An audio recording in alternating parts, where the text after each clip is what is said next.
അധ്യായം 10. അനന്തരം കർത്താവ് വേറെ 72 പേരെ തിരഞ്ഞെടുത്തു. താൻ പോകാനിരുന്ന എല്ലാ പട്ടണങ്ങളിലേക്കും നാട്ടിൻപുറങ്ങളിലേക്കും ഈ 2 പേരായ അവരെ തനിക്ക് മുമ്പേ അയച്ചു.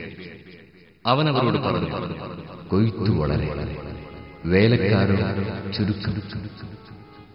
അതിനാൽ കൊയ്ത്തിന് വേലക്കാരെ അയക്കാൻ കൊയ്ത്തിന്റെ നാഥനോട് നിങ്ങൾ പ്രാർത്ഥിക്കുക.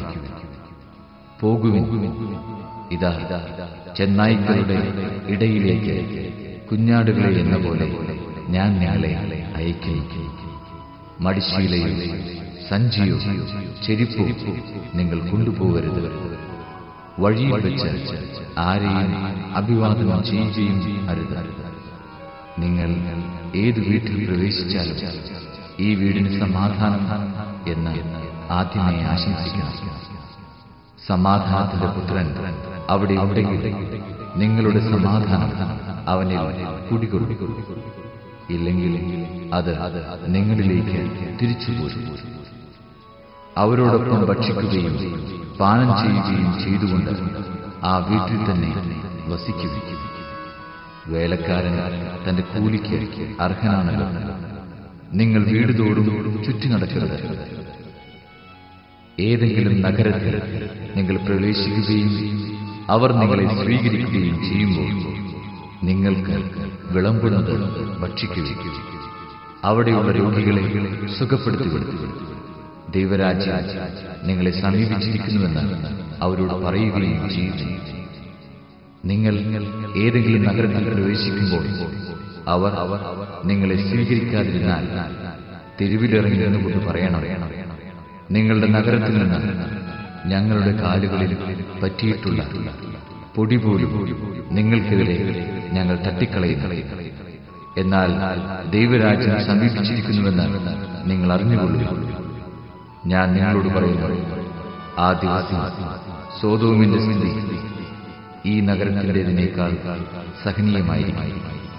കൊറാസിൻ, നിനക്ക് ദുരിതം. ബത്സയിദ, നിനക്ക് ദുരിതം. നിങ്ങളിൽ നടന്ന അത്ഭുതങ്ങൾ ടയറിലും സീദോനിലും നടന്നിരുന്നുവെങ്കിൽ അവിടുത്തെ ജനങ്ങൾ ചാക്കുടുത്തും ചാരം പൂശിയും പണ്ടേ തന്നെ പശ്ചാത്തലിക്കുമായിരുന്നു. ആകയാൽ വിധിദിനത്തിൽ ടയറിന്റെയും സീദോന്റെയും സ്ഥിതി നിങ്ങളുടേതിനേക്കാൾ സഹനീയമായിരുന്നു. കഫർനാമേ, നീ ആകാശത്തോളം ഉയർത്തപ്പെട്ടിരിക്കുന്നുവെന്നും നീ പാതാളത്തോളം താഴ്ത്തപ്പെട്ടു. നിങ്ങളുടെ വാക്ക് കേൾക്കുന്നവൻ എന്റെ വാക്ക് കേൾക്കുന്നു.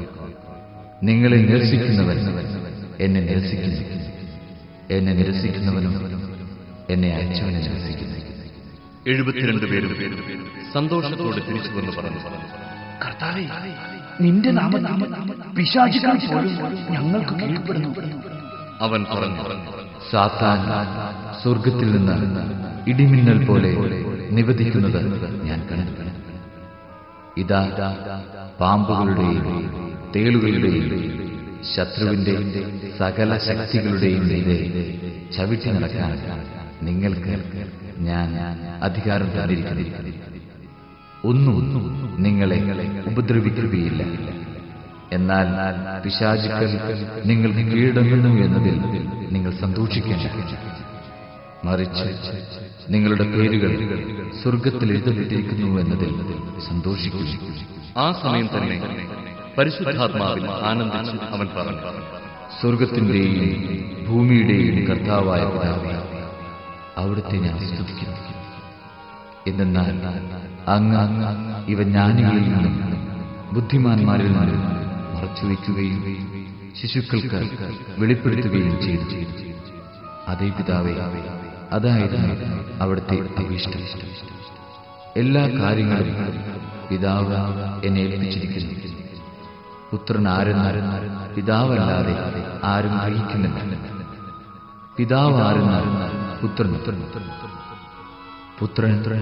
ആർക്ക് വെളിപ്പെടുത്താൻ ആഗ്രഹിക്കുന്നുവോ അവനോ അല്ലാതെ മറ്റാരും ആഗ്രഹിക്കുന്നില്ല. അവൻ ശിഷ്യന്മാരുടെ നേരെ തിരിഞ്ഞ് അവരോട് മാത്രമായി പറഞ്ഞു, നിങ്ങൾ കാണുന്നവ കാണുന്ന കണ്ണുകൾ ഭാഗ്യമുള്ളതാണ്. എന്തെന്നാൽ ഞാൻ പറയുന്നു, അനേകം പ്രവാചകന്മാരും രാജാക്കന്മാരും നിങ്ങൾ കാണുന്നവ കാണാൻ ആഗ്രഹിച്ചു, എങ്കിലും കണ്ടില്ല. നിങ്ങൾ കേൾക്കുന്നവ കേൾക്കാൻ ആഗ്രഹിച്ചു, എങ്കിലും കേട്ടില്ല. അപ്പോൾ ഒരു നിയമജ്ഞൻ എഴുന്നേറ്റ് നിന്ന് അവനെ പരീക്ഷിക്കുവാൻ ചോദിച്ചു, ഗുരു, നിത്യജീവൻ അവകാശമാക്കാൻ ഞാൻ എന്ത് ചെയ്യും? അവൻ ചോദിച്ചു, നിയമത്തിൽ എന്തെഴുതിയിരിക്കുന്നു? നീ എന്തു വായിക്കുന്നു? അവൻ ഉത്തരം പറഞ്ഞു, നീ നിന്റെ ദൈവമായ കർത്താവിനെ പൂർണ്ണ ഹൃദയത്തോടും പൂർണ്ണ ആത്മാവിനും പൂർണ്ണ ശക്തിയോടും പൂർണ്ണ മനസ്സോടും കൂടെ സ്നേഹിക്കണം. നിന്റെ അയൽക്കാരൻ നിന്നെ പോലെ. അവൻ പ്രതിവചിച്ചു, നീ ശരിയായി തന്നെ ഉത്തരം പറഞ്ഞു. ഇതനുസരിച്ച് പ്രവർത്തിക്കുക, നീ ജീവിക്കും. എന്നാൽ അവൻ തന്നെ തന്നെ സാധൂകരിക്കാൻ ആഗ്രഹിച്ചു യേശുവിനോട് ചോദിച്ചു, ആരാണ് എന്റെ അയൽക്കാരൻ? യേശു പറഞ്ഞു, ഒരുവൻ ജെറൂസലേമിൽ നിന്ന് ജെറീക്കോയിലേക്ക് പോവുകയായിരുന്നു. അവൻ കവർച്ചക്കാരുടെ കയ്യിൽപ്പെട്ടു. അവർ അവന്റെ വസ്ത്രങ്ങൾ ഉറിഞ്ഞെടുത്ത് അവനെ പ്രഹരിച്ച് അർദ്ധപ്രാണനാക്കിയിട്ട് പോയിക്കളഞ്ഞു. ഒരു പുരോഹിതൻ ആ വഴിയെ വന്നു. അവനെ കണ്ട് മറുവശത്തുകൂടെ കടന്നുപോയി.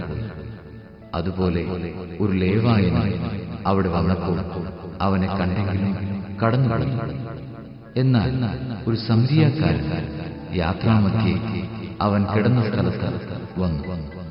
അവനെ കണ്ട് മനസ്സലിഞ്ഞ് അടുത്തു ചെന്ന് എണ്ണയും വീഞ്ഞുമൊഴിച്ച് അവന്റെ മുറിവുകൾ വെച്ചുകെട്ടി തന്റെ കഴുതയുടെ പുറത്തു കയറ്റി ഒരു സത്രത്തിൽ കൊണ്ടുചെന്ന് പരിചരിച്ചു.